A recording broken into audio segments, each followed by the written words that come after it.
Welcome to our continuing series, Questions and Answers from the works of Sri Aurobindo and the Mother. Today's subject is Bliss, Part 4, from Sri Aurobindo.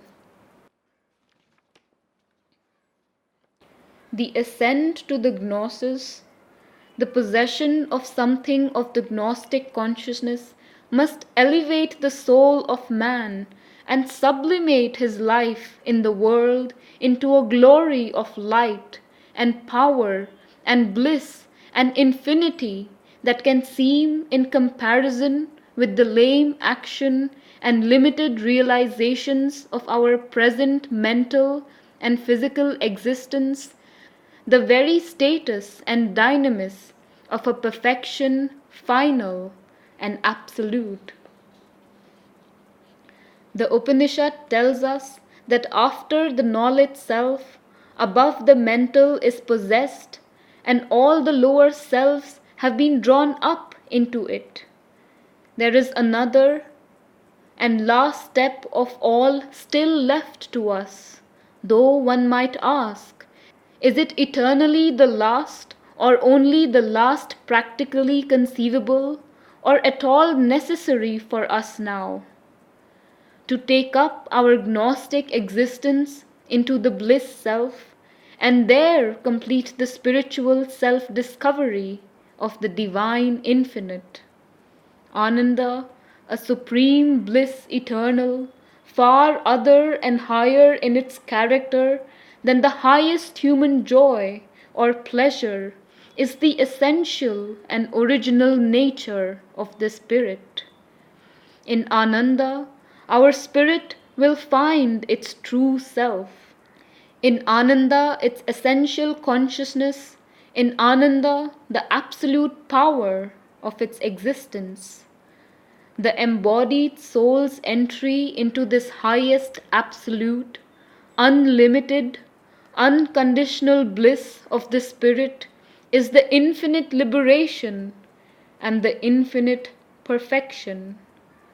It is true that something of this bliss can be enjoyed by reflection, by a qualified descent even on the lower planes where the Purusha plays with his modified and qualified nature. There can be the experience of a spiritual and boundless Ananda on the plane of matter, on the plane of life, on the plane of mind, as well as on the gnostic truth plane of knowledge, and above it. And the yogin who enters into these lesser realizations may find them so complete and compelling that he will imagine there is nothing greater, nothing beyond it. For each of the divine principles contains in itself the whole potentiality of all the other 6 notes of our being. Each plane of nature can have its own perfection of these notes under its own conditions, but the integral perfection can come only by a mounting ascent of the lowest into the highest, and an incessant descent of the highest into the lowest, till all becomes one, at once solid block and plastic sea stuff of the truth, infinite and eternal. In the bliss nature, there is no center, nor any voluntary or imposed circumference, but all is. All are one equal being, one identical spirit.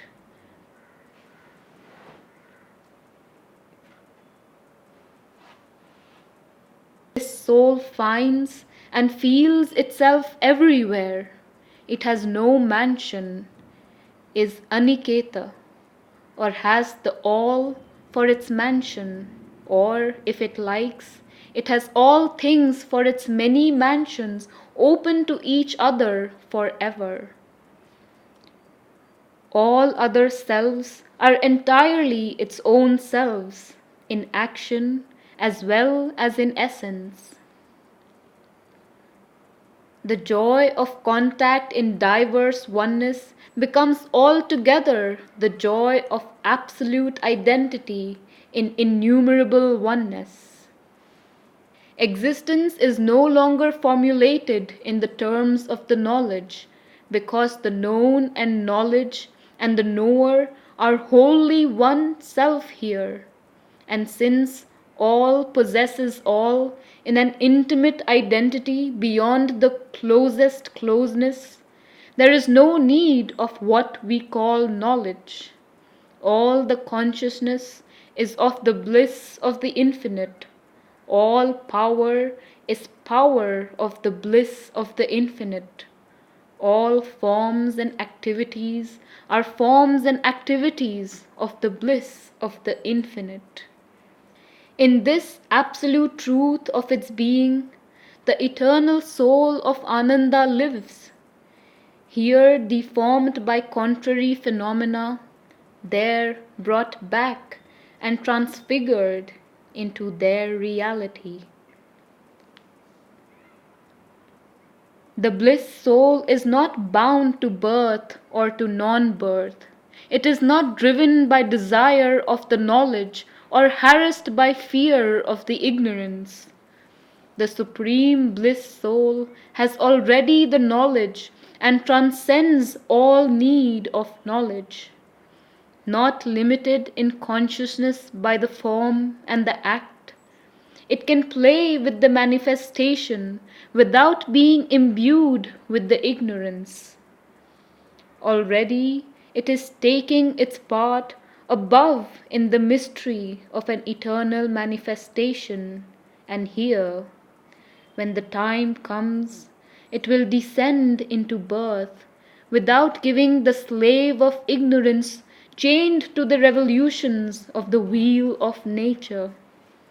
For it knows that the purpose and law of the birth series is for the soul in the body to rise from plane to plane and substitute always the rule of the higher for the rule of the lower play, even down to the material field.